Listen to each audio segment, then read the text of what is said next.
What's going on, 21 Day Challengers? This is Champ from Champ Elite Wellness. I am your 21 Day Challenge coach. So I'm going to go ahead and dive right in. If you're missing this recording, it's all good. We'll send it out to you, and in hopes that you're committed, 100% committed to this 21 Day Challenge. So I'm going to dive right in. These are some of the questions that we want you to ask yourself as you're diving into this 21 Day Challenge, or as you're progressing in this 21 Day Challenge. Have you committed yourself to this challenge? Also, have you worked out every day? There's workouts that we've set for you every single day that you have access to. So we want to make sure that you're doing that. It's 21 days of pure commitment and of challenging your body. So even the days that you don't feel like it, or feel like you can't get to it, get something done. So those are the things. That's one question I want you to ask yourself. Have you worked out every day? Have you committed yourself 100% to this challenge? If not, we're getting ready to cross over to day 10. You have about 12 days to go ahead and get yourself acclimated, and go ahead and whatever cheats you had, get that out the way, and let's go ahead and do a full commitment for the next 12 days. Coming out of this live here, you'll be going in to day, I believe you'll be going into day 10. So stay focused, stay focused, stay focused. I wanted to, we've done some surveys over the time about some of the frequent questions that some of our participants have, and understanding that eating pattern, that fasting window. So if you're at a 16-hour fast and you're ending your last meal at 8:30 at night, your very last meal is at 8:30 p.m. Your fast, if your last meal has been finishing at 8:30 p.m., what we're wanting you to do is focus in. If you're doing a 16-hour fast or a 14-hour fast, remember what you're trying to do here. So if you're finishing at 8:30 p.m., your fasting window, that means you're not consuming anything between 8:30 p.m. to the next day 12:30, and that'll put you at your 16-hour fast. Once again, understanding the fasting or the fed window. If you're doing a 16-hour fast and then you have 8 hours of fed time, this is the time that you are being able to consume. We want you to, your very first thing that you're consuming is going to be your superfood. Either it's a shot or a bottle, and then making sure that your next meal, which is going to go lead us to our next common question, is your high protein, your high vegetable meal. I'm vegetarian, so I recommend that you want to gear a lot of your meals towards, it doesn't have to be vegetarian. I'm not telling you you have to be vegan, but I'm saying gear it towards having more cleaner vegetables in your diet. For example, what could you eat? What should you eat? Kale, spinach, Brussels sprouts, asparagus, artichokes, um, uh, shoot, beans, lentils, black beans, red beans.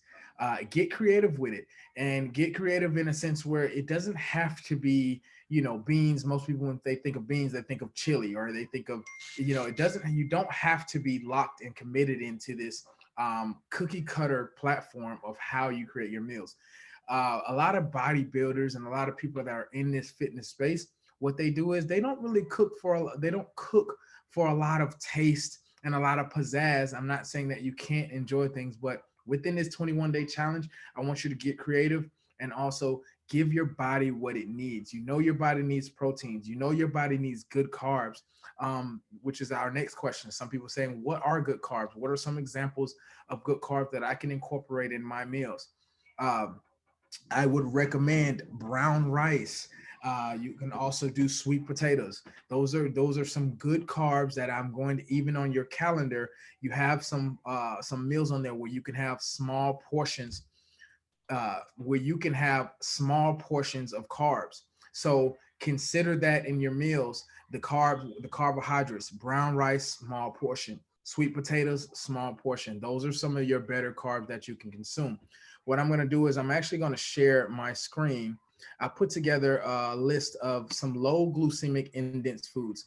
Low glycemic index foods are foods that help your body have lower insulin spike levels.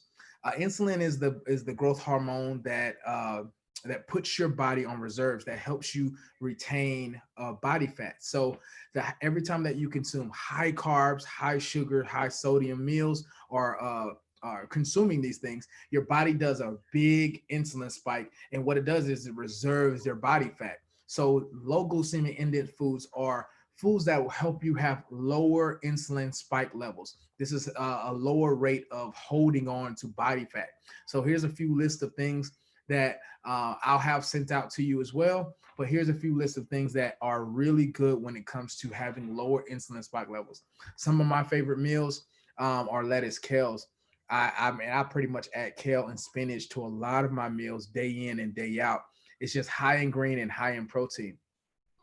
If you will notice, actually, on your day 12 of your calendar, on your day 12 of your calendar, you will find a fun fact. You get more about 15 to 23 more grams of protein in your vegetables than you do in your meats. That's your red meats, your even chicken, even turkey, and it's a little bit harder on your digestive system. So I just encourage that. I'm not telling you to be plant-based. I'm not, but I want you to gear and encourage yourself to do is incorporate more vegetables into your meals.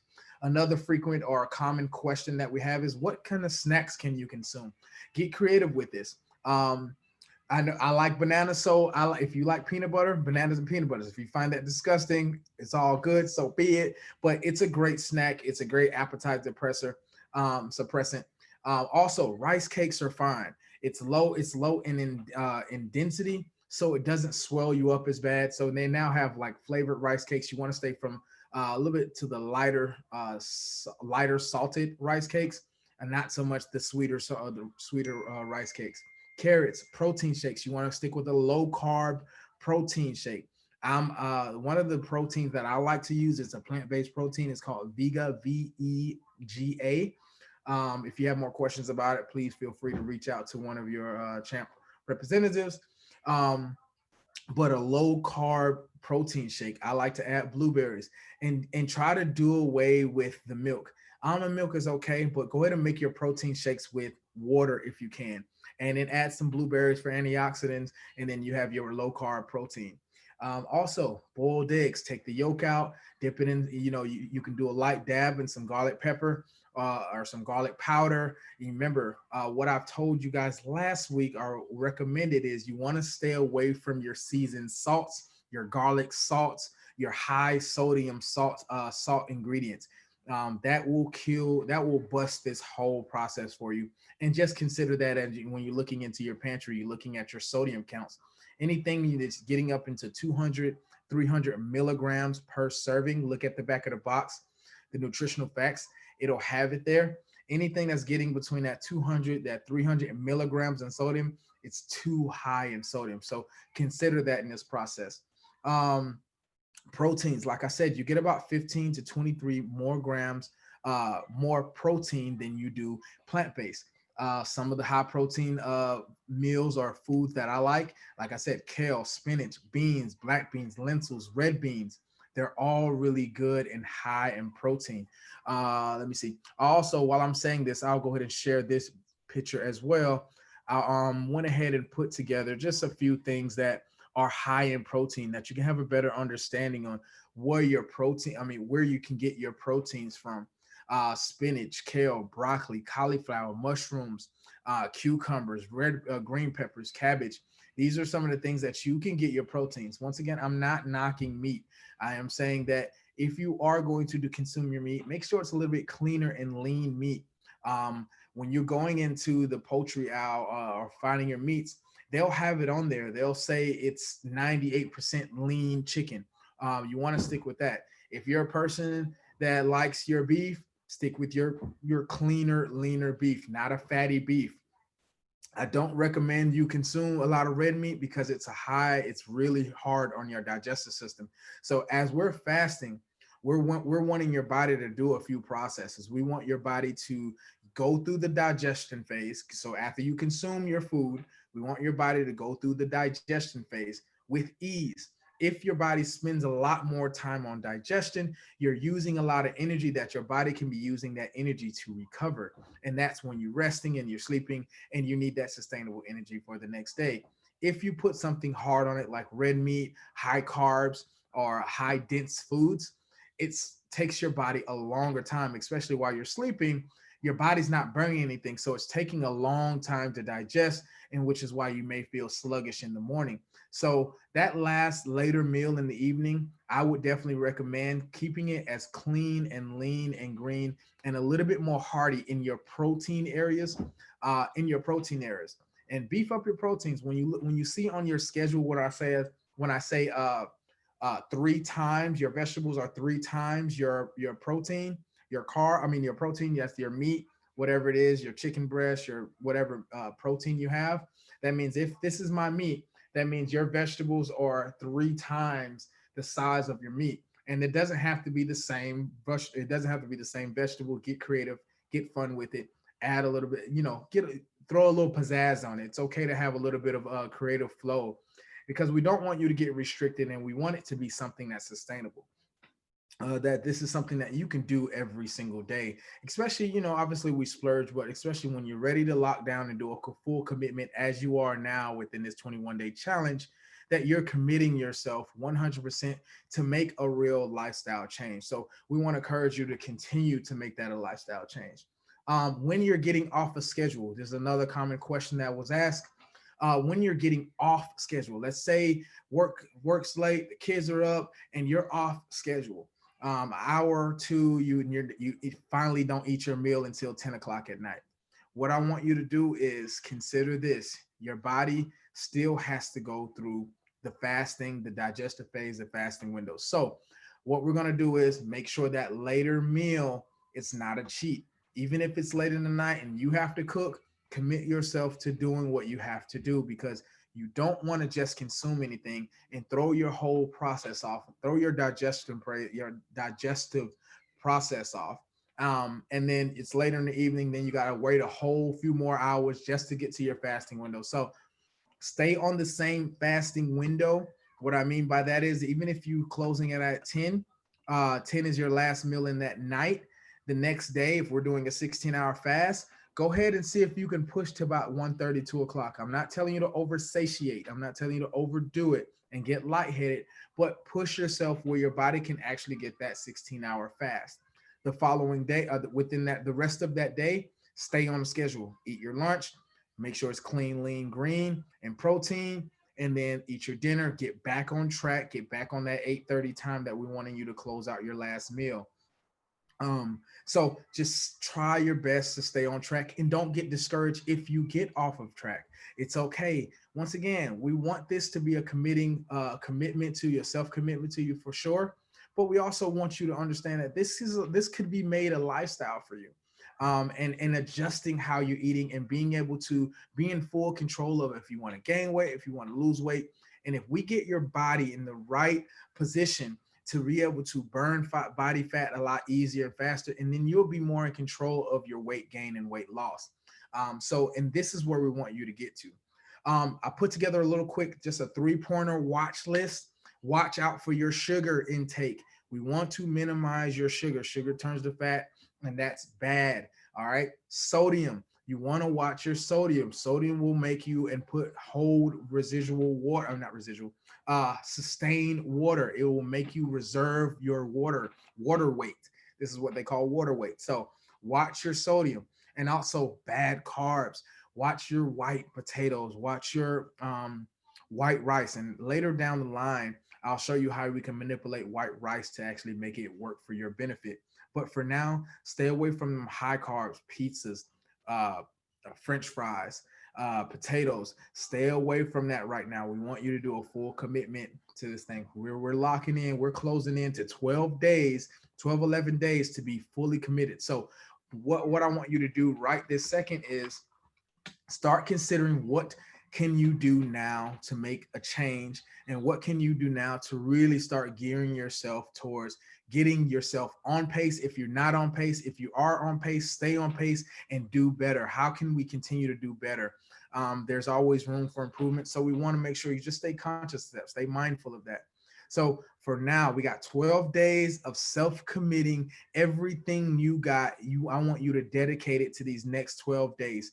Get on track, stay on track, and be committed to this. I want you to be relentless in reforming your direction and a better direction for you. So be relentless, commit, go to bed, get some rest.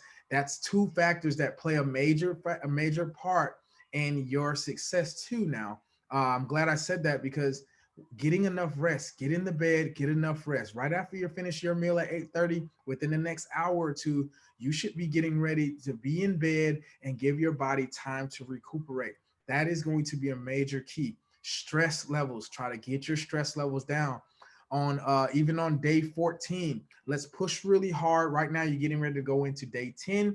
On day 14, what I want you to do is you're going to have a day of self-care. Obviously, we still want you to work out. We still want you to do what you have to do, but I want you to be intentional about taking a day for self-care. That can be going for a walk just by yourself, go and get a massage, do something that is going to help you become a better version of yourself physically, mentally, spiritually, and all the way around.